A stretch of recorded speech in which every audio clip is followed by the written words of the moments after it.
Hello and welcome back to this damnfully idealistic crusade. This video is on a particular part of the history of Indiana Jones that unfortunately is very rarely discussed and little known because these books themselves are very much collector's items and have been out of print for, unfortunately, decades now. And that is the series of 1980s Find Your Fate paperbacks that were done by Ballantine Books as a means to cash in on the craze started by the Choose Your Own Adventure book series. So if you've ever read one of those, or you should at least be familiar with the pattern of a choose your own adventure where you have branching paths and you can have positive and negative outcomes to be more participatory in the story being told. Well, they couldn't obviously market it as choose your own adventure. So Ballantyne's approach was quite novel in that they went after licensed characters, and they started with Indiana Jones, and starting in 1984 with Curse on Horror Island, which was written by R.L. Stine of Goosebumps fame, who wrote 4 of the Indy books. They started, well, really it was an Indiana Jones series up until a point. So the first 9 books are all Indiana Jones, and then we seek over into other licensed characters. Most notably, there were 4 James Bond Find Your Fate novels that were tied into the marketing campaign for A View to a Kill. I have 3 of them here. I've still not been able to find the 4th book, Barracuda Run, at a decent price because just like the Indy books, the James Bond ones are also long out of print. They've never been reprinted, and they are very much collector's items. So it does take a while to try and track all of these down.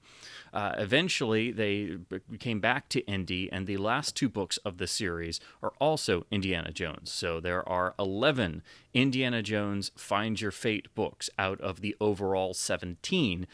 So again, you have 11 Indy books, you have 4 James Bond books, and then you have 2 others. And so there are 17 overall.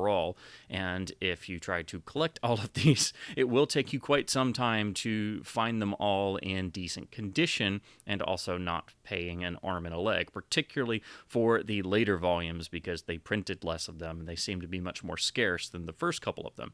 So these started in 1984 with Curse on Horror Island and ran up to book 17, which was released in 1987. They all follow a similar pattern in terms of the Indy books, where instead of simply playing as the famous character, you are a young protagonist, usually a young boy who is somehow teamed up with or going on said adventure, particularly with Indiana Jones.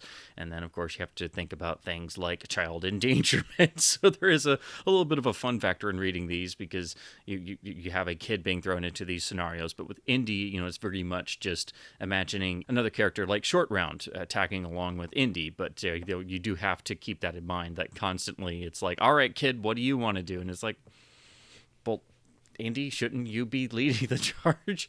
Some books are seemingly a bit more indie in feeling than others. Unfortunately, I've only been able to read the first 2 books because these are the only ones I own, and this is how I really found out about the series. I literally just found one of these in a bookshop once, and I was like, wait, what? What is this?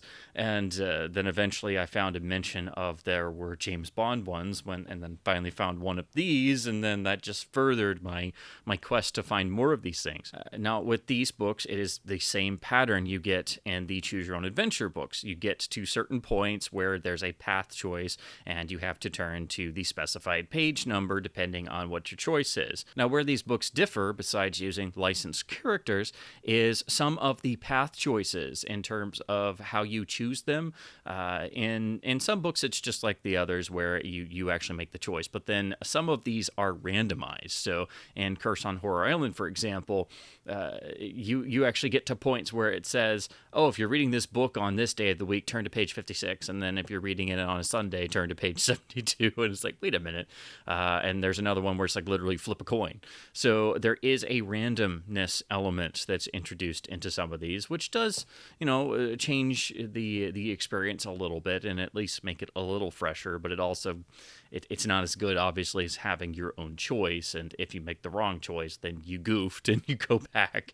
The fun of reading these, just like all Choose Your Own Adventure books, is trying to come up with the best scenario and get to the best possible ending, and then going back and having to have like 5 bookmarks or have your fingers in different places and flip back to then check the other path, because I like to try and read all of the endings and paths. So I reread the Indy books, and I literally did that, and I was like, oh, okay. And so basically, you've got anywhere between maybe 10 and 15 different endings. And then you also have completely different pathways that really form other stories. So, of course, these would be a real challenge to write, even though they're intended for a young adult crowd and they're slim volumes. You're not just writing one story, you're writing one story with multiple endings. And you're also, technically, depending on how convoluted they got, you're also writing like 3 alternative stories to then get you to the, say, 15 different endings. So you really do want to read through these and then try to read through all the different pathways, because there are a lot of notable events that are only in certain pathways, because basically the whole middle section of the book or the middle section of the plot could be completely different depending on the sort of like couple branches from the opening. Again, you are a young character who is tagging along with Indy, and depending on the writer and the setup and the scenario, some books seem to work better than others. There are some nice reviews online that you can sort of skim to get an idea of some of the other books, but it is, again, a little bit different than, say, just a straightforward Indy adventure. So if you're coming to these looking for pure Indiana Jones escapism or James Bond escapism, if you go for the Bond ones, you're not exactly going to get that. So this is a very much... it's a little disjointed from the traditional feeling of if you're just a fan of the films and you want more of that and you think this is a cool concept, which it is. So do keep in mind this is within the realm of these Find Your Fate books, which are sort of a branched off path of the Choose Your Own Adventure books that became so popular.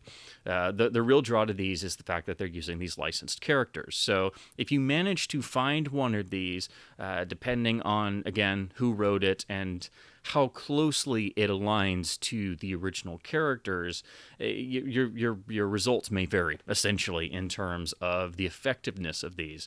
And I can only talk about the 2 indie books that I've read, because these are the only ones that I've ever come across. And it does seem like these 2 are easier to find, at least a little bit, because they were the first 2 books and they printed more of them. Also, the R.L. Stine books, the 4 that he wrote solo, were actually reprinted in the early 90s when Goosebumps had taken off, and they have different cover artworks, and you might be able to find these, but I would... They're not as desirable, obviously, because the cover art is pretty terrible. And it's promoting Stein more than it is Indiana Jones, and Indiana Jones is kind of an afterthought. And with these books, the other thing that makes them so collectible is that they have beautiful artwork, not just throughout in the interior artwork, which is some really lovely. Well, it's not pencil line, but it's black and white, and it's all nicely illustrated and drawn throughout, particularly for the bits of peril and action sequences. But they all have beautifully painted covers, which are a wondrous usage of the licensed property. So another reason why these are so collectible, not only is it Indiana Jones and James Bond, but they all have beautifully done cover art designs. And if you go for these reprints from the early 90s, they are very early 90s, and they look like crap, to be honest. So you lose having the beautiful cover artwork. And I also don't know, I guess they have the internal illustrations still, but they don't have the beautiful covers. So if you found one of these before and it just had that cover artwork, that was just because they tried reprinting the Stein ones. Unfortunately, they never reprinted any of the others, and I assume that also has to deal with they didn't want to relicense the expensive characters. So this has pretty much locked these away to their original printings, which is why they're so scarce and so valuable. So to look at these more closely, here is the first book, Curse of Horror Island. And as you can see, now when looking at it up close, the cover is absolutely beautiful with a brilliant likeness of Harrison Ford. These are not tossed off covers. So again, this is another reason why these are so very collectible.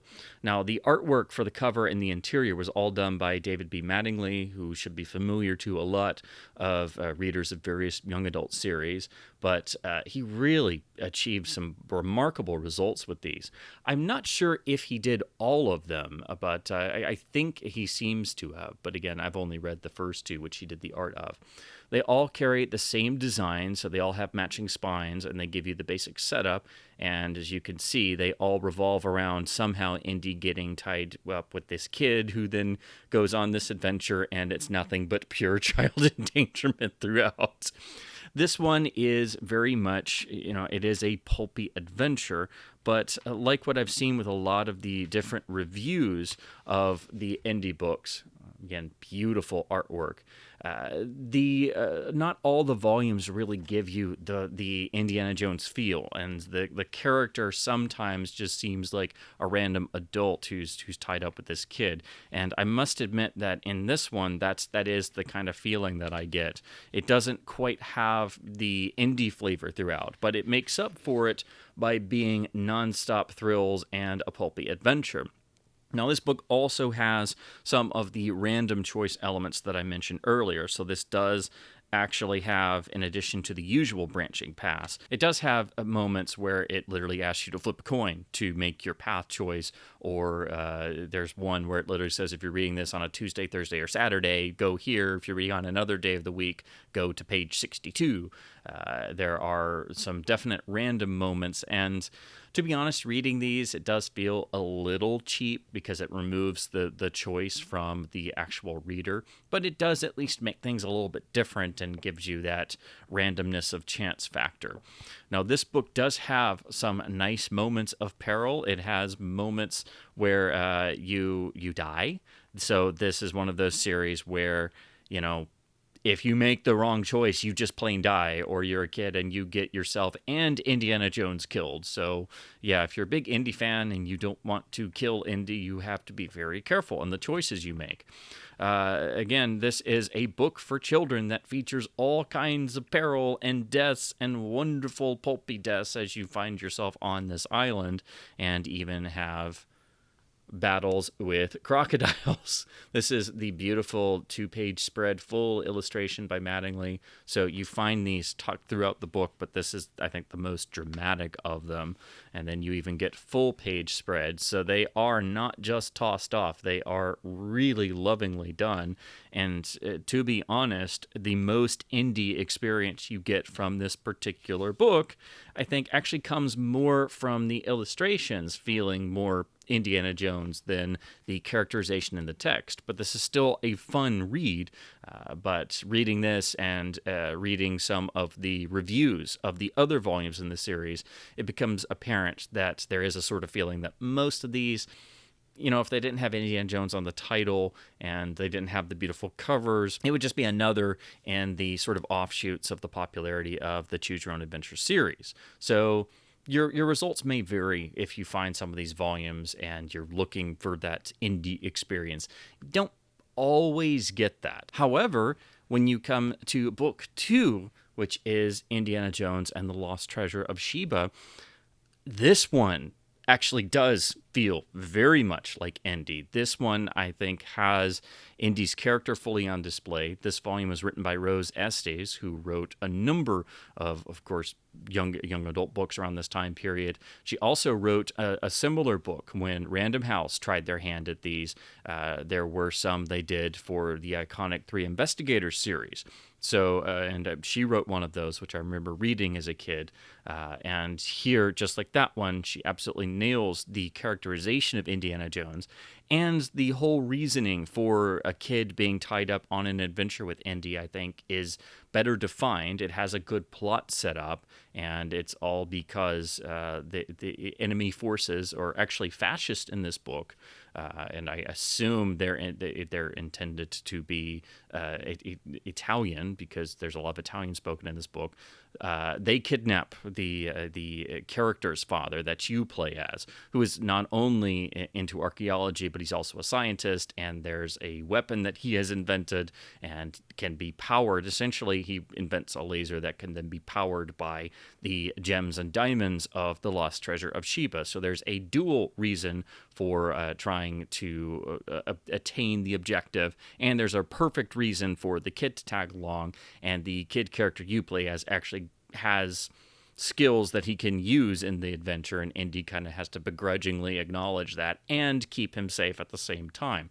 So again, I do think the characterization of Indy is much more apparent here, And while the overall tone isn't always as pulpy as Horror Island, and the endings are not always quite as negative and just plain you die as Horror Island, I think this one is a much more consistent Indiana Jones tone and is a really wonderful read with some nice branching paths, and there isn't any of the randomness element here. So all of the branching paths are specifically done by choice. And to make it even better, this one seems to have more text in it. It actually gets into the nitty gritty of the description more, and you're able to actually get a number of pages before you're suddenly hit with another branch option. With a lot of these, the temptation seems to have been just get as many choices as you can get in, and don't worry about not having enough text to get the reader involved. We just want them to have as many adventures as possible. So here it seems much more structured and much better at actually telling its story and getting you involved, and then you get to the branching plots. And like with all the others, you'll want to read for all the other outcomes, so you have to again sit there and be like have like all your fingers in different spots to flip back and forth. So this also, of course, has the matching spine. This was the first one I ever found. So this was the one that I literally stumbled across, and I was like, wait, what? There are Indy Choose Your Own Adventure books? So it has the same design, and this gives you the whole plot setup and also lets you know that you will get to play as a kid of your own age because you're supposed to be reading this as a kid, but it also gives you the reason why and the importance of the quest, which is the whole point of an Indy story. Again, we have beautiful artwork throughout by David B. Mattingly. And just like Horror Island, it is done to a wonderful level of detail with full pages. Of course, they're all in black and white, but the detail is excellent. So it only furthers to enhance the overall experience. You also get dual page spreads as well. Now, with all of these, it is, they are small little paperbacks, so you do have to kind of be careful when you read through them. But thankfully, I was able to find this one in really good shape, and so I've just kept it that way ever since, and I enjoy rereading through this when I'm in my indie phase. Probably my favorite moment of this book, and again, showing you this one really ties into Indy's character.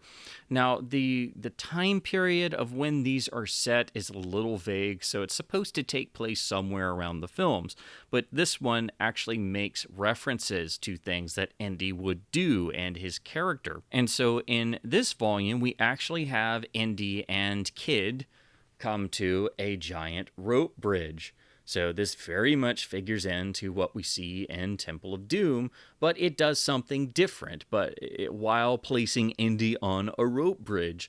And rather amusingly, of course, said rope bridge is going to get cut. And Indy does cut the rope bridge, but it's a different sort of scenario. So I appreciated that Estes took the time to not only replicate something we saw in Temple of Doom, but change it and update it and give a different spin on it. But then also Indy in character does a similar idea. So apparently if there's a rope bridge and Indy comes to it, he's gonna probably cut said rope bridge for some reason. So that was just a really amusing part that I really enjoyed in this because I'd forgotten about it until rereading this. So if you manage to find any of these, it's of course, I think, better if you stumble across one like this that actually feels much more Indiana Jones in tone and spirit. So while it's not as pulpy and not as 100%, if you make the wrong move, you're probably going to die in a gory way like you get in Horror Island, this is a more consistent and a really fun, pure-feeling indie adventure. So this one is a super fun read, and if you can find any of these, definitely check them out because they are very hard to find, and unfortunately it is very pricey trying to complete a whole collection. So to quickly talk about the books overall, I'll run through the list of the titles, and all of these have great titles, and to be honest, the titles and the covers look so good they could they could be films in and of themselves. They, of course, all will vary in terms of the indie spirit they contain, like I discussed with these two. So if you manage to find all of these, I'm sure your results would vary in terms of the overall effectiveness. And again, they did have different writers. So we have, of course, starting with Curse of Horror Island by R.L. Stine, Lost Treasure of Sheba by Rose Estes. Then R.L. Stine came back for Giants of the Silver Tower. Richard Wenk wrote the fourth volume entitled Indiana Jones and the Eye of the Fates. Andrew Helfer wrote Indiana Jones and the Cup of the Vampire. Richard Wenk returned to write Indiana Jones and the Legion of Death. R.L. Stine wrote Indiana Jones and the Cult of the Mummy's Crypt. Megan Stein and H. William Stein wrote Indiana Jones and the Dragon of Vengeance. Ellen Weiss wrote Indiana Jones and the Gold of Genghis Khan. R.L. Stine wrote his final one, which is Indiana Jones and the Ape Slaves of Howling Island. And then Megan Stein and H. William Stein wrote Indiana Jones and the Mask of the Elephant in 1987. And those last two books were, again, the last two books of this line. So the first 9 were Indy, then we had the others in between, including the 4 James Bond books, and then they came back to Indy for the last 2, which were numbers 16 and 17, and then that ended this series. I think these books are really fascinating, and it's a part of merchandising that simply doesn't exist anymore. And I think a lot of people have great fondness for all types of choose your own adventure books, but is very much something that is tied to that time period. The fact that Ballantine got really famous, important licensed characters and did these, I think, is just phenomenal. So I'm happy these exist, whether or not they are effective as tales of these characters. It's really more about letting a kid play around with iconic characters in at least some shape or fashion. But it should be stressed that these are not official choose your own adventure books in terms of this is Ballantine trying to cash in on that and choosing to go with licensed characters while, basically using the same kind of formula. Now, speaking of the choose your own adventure series from Bantam Books that really started and popularized this idea, there was actually an Indiana Jones series of these. And that is a couple years later, they did official choose your own adventure books for the Young Indiana Jones Chronicles.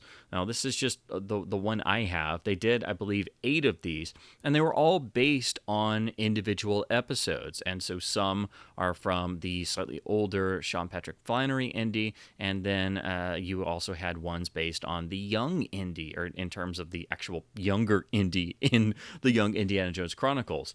So this is an official choose your own adventure book series of Indiana Jones, but they're all based on the Young Indiana Jones Chronicles television series. So these, of course, came out a couple years later in the early to mid 1990s, but they are official Bantam Choose Your Own Adventure books in the actual style. So you have the same kind of layout with the page numbers in the corners, and then you also have nice illustrations. But I will say they are not as detailed as what you get in the Find Your Fate books. And of course, the actual cover is based on an image or images from that particular Young Indy episode. So if you ever wondered why were there not actual Indiana Jones Choose Your Own Adventure branded books, there were. It was just only for the Young Indiana Jones Chronicles. So if you've ever read these before or you've heard of them and you've never gotten the chance to, I strongly recommend them. They're a fascinating part of the merchandising history of Indiana Jones, and again, something you just don't see anymore. So it'll definitely give you fond memories of reading books like this in the past, except getting the added thrill of Indiana Jones being involved. Unfortunately, they've never been reprinted outside of the really crappy covers of the early 90s reprints of the R.L. Stine books. So they are, unfortunately, very hard to find, and if you're specifically searching for them online, they are usually very expensive.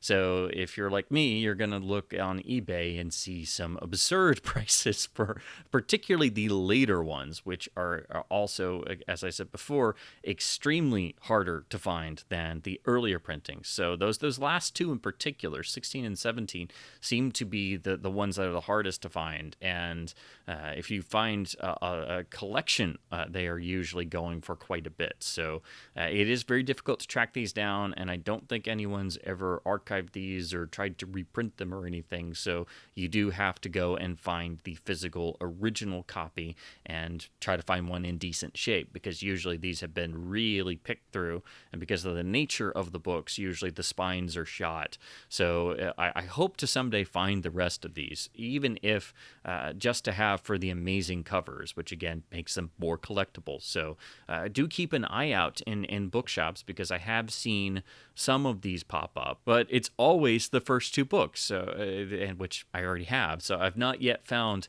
any of the other 9, but I hope to find them someday. So that again, I think they just printed more of the first two because they're the ones that seem to circulate the most. So if you're able to find these, they're still fun, but I would love to find and have all 11 Indy Find Your Fate books, but that is a expensive prospect that I keep trying to chip away at. So I hate to recommend something that's very much unobtainium and collectible and hard to find and expensive, but it's just such a cool element of the history of the character that I wanted to talk about these in video form. And I'm totally in indie mode for Dial of Destiny, so I had a lot of fun, taking these off the shelf again and rereading through them and reading all the branching paths. So I literally sat there for an hour with my fingers in the book and trying to flip back and forth and then keep track and remember and then go back to the branching point and try to geek out over any moments of Indiana Jonesness, and also enjoy all of the nastier ends and the deaths, which are fun. In Horror Island alone, you can get killed a number of ways. Even you get stampeded by a herd of wild boar, and that's an interesting thing for a children's book. There's a lot of fun pulpiness in these to be had. So that's why I highly recommend these to all Indiana Jones fans and fans of the Choose Your Own Adventure format. So as always, I hope my babbling about films, film characters, books, and book collecting has been at least somewhat fun and informative. Hopefully you can stumble across some of these or find some at a decent price that won't set you back the crazy eBay prices these usually go for. And as always, do keep reading, keep supporting independent bookstores wherever possible, and thank you ever so much for watching.